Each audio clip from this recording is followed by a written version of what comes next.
Ayan guys, magluluto tayo ng kinamatisang ulo ng talakitok. Ayan lang ang mga gagamitin natin guys. Paminta.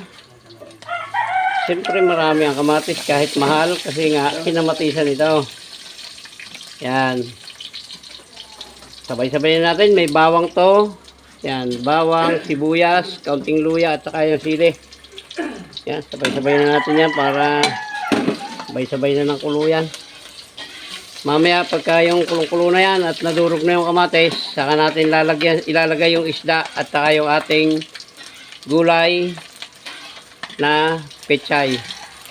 Yan. Yan na guys, lalagyan na natin ng asin at bitchin. Lalagyan natin guys yung isda. Ano lang to guys, kalahating ulo ng talakitok. Iwas ko na guys sa isdang madugo or isdang marara at hindi na tayo makalakad. Ayan guys, tatakpan muna natin yan para maluto ng gusto bago natin ilagay yung pechay.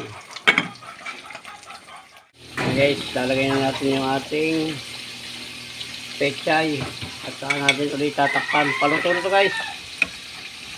Sandali lang natin maluto at ito na may isdang hindi gasinong malansa. Natural malansa pero kasi isda yan. Pero hindi siya gasino. Hindi katulad ng mga tambakol na yan, mga ano. Ayan guys, maya at hanguin na natin yan. Ayan guys, okay na ito. Titignan na lang natin.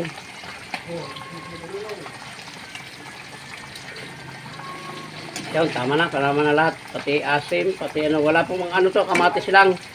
Ayan, muli po, maraming salamat sa umabot sa dulo ng vlog na ito na pagluluto ng kinamatisang ulo ng talakitok. Ayan, maraming salamat po at hanggang dito lang po yung vlog natin.